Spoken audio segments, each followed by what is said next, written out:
xamante ne nii peut-être yaa ngi ko doon sekk ak les populations ak li nga xamante ne aussi loolu la gouvernement Macky Sall doon doxee est-ce que vous croyez que tey les accusations entre guillemets je dirais nga xamante ne moom lay porter seen kaw l'ancien régime que tey économie sénégalaise bu nekkee à terre c'est à cause de vous ndax vous croyez réellement que li muy wax loolu moom moo am. léegi venons aux faits ñun bi ñuy jógee fii en mars 2024 on a resté en liquidité combien de milliards 271 milliards en liquidité. Le FMI est venu ici. Il dit que les clignotants sont ouverts. Vous vous rappelez de ça, vous êtes des journalistes. Convoquez les loolu. En juin, 2 mois après, ñu def benn eurobond de 450 milliards. loolu Koura dinañ si ñëwaat parce que yow gis nañ la nga bind si même si publication rapport bi gis nañ la nga bind si sa Facebook mooy ci rapport d'exécution budgétaire bi nga xamante bu quatrième trimestre 2024 ak bu premier trimestre 2025 gis naa nga bind ko sa Facebook. mën na continuer toujours ci sillage boobu rek voilà allez-y. léegi FMI ne leen pourquoi ngeen di dem defi eurobond parce que vous n'en avez pas besoin. Après, quelques temps après, c'est la déclaration dette cachée bi ñëw à tous mu chamboulé lépp. Mais aujourd'hui, ñun comment peut-on laisser un pays en faillite ñiy fay salaire normalement di exécuter programme normalement ñoom ñu jël réew mi nit ñi fayeeku normalement. Poste budgétaire lépp nga fa tout est ok. Changer personnel defoo rationalisation defoo dara. Tu as maintenu mais le même dispositif. xëy bu la neexee ñu ne nous sommes au 4e sous-sol. Ok on est en politique. Comme ne nga wax mais aujourd'hui la question que les gens doivent se poser. Comment Macky Sall durant tout ce temps-là ñu ne on est en faillite on est au sous-sol. Tabaski bu jotee.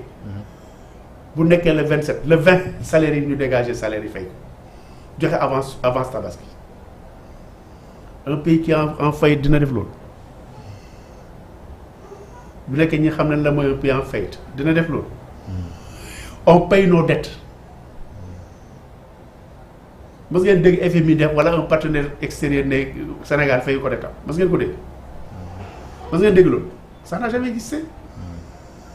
Alors le problème qui se pose léegi nag les faits sont là bi ñu dee def loi bi ñu defee LFR le déficit bi ñu fi jógee c'était à 841 milliards bu ñëwee bu ñu ko yóbbu déficit bi à 1000 et quelques en fin de compte bi ñu boucler 2024 on était à 4500 de dette et c'est que Macky Sall n'avait pas prévu pour ça mais que Macky Sall prévoir loolu on a fait plus que ça. Les gens ne se posent pas les questions, les bonnes questions. 2025 bi nii ñun ce que nous li ñuy wax ne on a fait des actions yoo xam ne jëluñ ko en compte mais ñoom ils l'ont fait. Comme là. élection législative. 20 milliards. Assemblée nationale daf ko autorisé woon. Et selon vous, qu'en est-il de la responsabilité de l'actuel ministre des Finances, moom mi nga xamante ne nii moom mooy Cheikh Diba, parce que vous avez eu à travailler peut-être ensemble. xam nga man je n'aime pas me focaliser sur les personnes, mais peut-être les qualités. Man je vois que Cheikh est dans une mauvaise posture. Ah oui. Oui, parce que xam nga tax. Il était avec nous au ministère des Finances. Dans la direction générale du budget, c'est lui qui s'occupait de la programmation budgétaire. Yéen a ngi fàttaliku bi ñuy clôturer la session l'examen du budget. Le feu Amadou feu Moustapha Ba. Le marathon budgétaire. Marathon budgétaire bi bi muy féliciter monsieur Niang directeur général du budget moom la ci teg Cheikh Diba ne lépp moom la. Alors ce même monsieur ñu ñëw quelque temps après ñu propulsé ko mu en promotion nekk ministre des finances avec le même staff bi nekkoon bi doon liggéey ak Moustapha Ba ñu xëy ñu y a quelque chose qui s'est passé au ministère des Finances. Honnêtement est-ce que ces gens-là ñoom ñëpp waroon nañ toog ci seen cadre de travail. nan la ñu waroon def. non yow situation bii nii yaa ngi fa woon. yow yaa doon joxe. parce que le président n'est pas ordonnateur de crédit. C'est le ministre qui est ordonnateur de crédit. Et le ministre yéen ses plus proches collaborateurs. yéen fii tey seen patron. sans vous l'émission du am tey. mais dañ ko dégg moom en personne mu ne li nga xamante ni par exemple Abdou Mbow doon wax ci 10 200 milliards yi ne ça ne relève pas de la responsabilité du régime actuel. mais ça relève de la responsabilité. am nga loolu grand c'est un jeu de mots. waaw yaa ngi fàttaliku jamaa manantali. tu te rappelles. j'étais encore très jeune. dans les 82. bor boobu bi léegi ñu ngi koy fay. bor boobu. 15 milliards ngay dégg 13 milliards 18 milliards yi. mais Macky Sall ay bor yu mu fekk fii la recapitalisation de la Sénélec. c'était en 2008. bor boobu dañ koy fay. 82 là 1982 ba léegi ñu ngi fay bor boobu ñu ngi koy fay. léegi nag xaaral non attends xam nga ñun. xam nga ñun bu ñu waxtaan ñun. quand les gens parlent. ñun on essaie de lire entre les lignes. c'est un communicant. Quand les gens sont là mais tu trouves les bonnes formules yow qui t'arrangent pour t'en sortir. mais quand ils disent que ñoom kii ñu ko ñoom consommé wuñ ko. wuñ ko bu consommé. mais det du seen det daal ñoom. mais Macky Sall detam la woon yow yaa ngi fàttaliku bu ñuy def élection. Ablaye wax taxul wax Sénégalais yëpp ne si vous élisez un autre pour luy man 3 mois du ngeen am salaire. waaw waxoon na ko ah pourquoi il le disait. Il y a pas un chef d'État fii bu jël réew mi te fekk ko une situation difficile. Macky bi muy jël réew mi courant amati woon na Sénégal non dis-moi. non boobu coupure yu bëri woon na. bëri woon non am na ñoo xam fonctionné tout. en 6 mois am gisoo woon amélioration. ba war a te yàlla tax gisoo woon amélioration. en 6 mois gisoo woon amélioration. allez-y. est-ce que Macky dafa ñëw fii taxaw di wax ci rajo à longueur de journée. il sait que c'est son devoir. de trouver les moyens qu'il faut. pour éradiquer cette insuffisance. ba mu ne salaamaaleykum la mu njëkk a def mooy dafa dem France uti xaalis andi 80 milliards. ñu dugal ko ci caisse état bi. ñu commencé di sox mu reprendre ce que Wade avait fait mu continuer ko. lañ ca war a changer mu changer ko. au bout d'un an tout le monde s'était rendu compte que courant am na ça c'est un acquis. ñoom bu ñu trouvé une situation et puis ce qui est grave et ñun ñëpp ñun politique média société civile li ñu war a xalaat léegi mooy xam nga mooy la qui doit faire la politique parce que bu nekkee ne man dama am parti politique taxaw di leen wax lu nekk alors que man je me rends pas compte de la situation que vous vivez.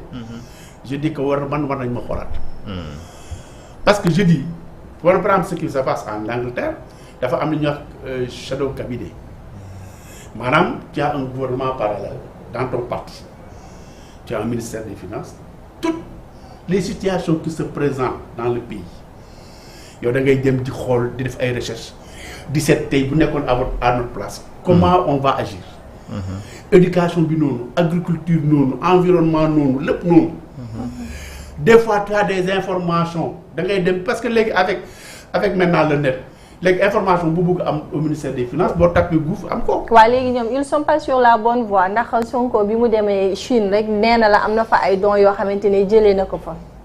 waaw ba dons yi ñëw. donc da nga jàpp ne. non mais waxu kii la rek xam nga nit ñi je ne sais pas si les gens dañu afoon mais Chine li mu def Sénégal ngeen ko fàtte. le président de la Chine ñëw fi avec Macky Sall. Ila Touba ku ko réalisé. entreprise chinoise. ah mais société yu bëri ngeen gis fii ñoom ñoo ko réalisé. mais le partenaire là depuis Ablaye Wade la commencé exister. mais bu taxee tamit. léegi nag bu loolu ñëwee avec des résultats palpables. ñu teg seen bopp moom bu demee. am lu mu jëlee on n'a plus de deux mains. waaw état continuité la. léegi nag. léegi laissons le temps au temps. ok ñoom am na lu mu fa jëlee un package de partenariat fa jëlee. c'est salutaire, on l'encourage et on le félicite. waaw wax na sax ba ne ci am nañ fa ay provinces yoo xamante ni da leen di jumeler. ak 8 pôles yi nga xamante ne moo am fii Sénégal. su ko defee ça c'est à l'état de projet. Ça c'est à l'état de projet. waaw effectivement. attendons de voir la concrétisation. waaye tamit xam nga un état xam nga xaaral. bu nekkoon Ablaye Wade li mu wax yëpp. defoon na ko. wala concrétiser woon na ko. kon Macky bu ñëwee leneen lay def Macky Sall bu nekkee li mu waxoon yëpp def na ko. bu ñëwee bu ñëwee leneen la ñuy def. mais entre le voir et le pouvoir. oui c'est différent. Il y a une différence. Ça c'est vrai. Et il faut tenir en compte les contextes. xam nga tey Macky Sall bu nekkoon Covid bi weesu nañ fi yëpp parce que dynamique bi mu nekkoon. bu nekkoon Covid bi tey am na question yu bëri ñu dépassé nañ ko. mais donc lan moo taxoon aussi chinois yi ñu découragé wala sax ñu amatuñu confiance ba dagg yenn contrat yi comme suñu sukkandikoo toujours ci kàddu yi nga xamante ni Ousmane Sonko yëkkati woon na ko démb ndax nee na autoroute bi nga xamante ne ni commencé woon nañ ko sax. Mbour Fatick Diack si Mbour Fatick la mu pare na. nee na dañu suspendre li nga xamante ne nii moom mooy. c'est ci ñoom lañ ko suspendre. parce que y a plus de liquidité. ci ñoom lañ ko suspendre loolu est-ce que nekkul moom dafay justifier ñoom insuffisance yi leen dal. l'avenir nous en dit fiers. très bien parce que le problème se pose. passation de service. on fait l'état des lieux. on fait l'état des lieux dans tous les ministères on fait l'état des lieux. tey tous les projets yi amoon à l'intérieur du pays pratiquement yëpp arrêté nañ ko parce qu'il y a plus de liquidité. xooleen BTP li nga xam ne li mu doon ànd ak Sénégal tout est bloqué. donc le redressement ne sera pas possible. mais ñoom wax nañ ko loolu la c'est-à-dire que il faut savoir lire entre les lignes c'est-à-dire que man li ma leen wax sànq c'était pas méchant c'était toujours bu nit waxee dara. demal à la source faites une étude comparative et vous verrez. parce que nous les politiques quand nous parlons. nous les politiques quand nous parlons nous avons une cible. cette cible là bu ñu ko atteindre alhamdulilah. vous faites la communication.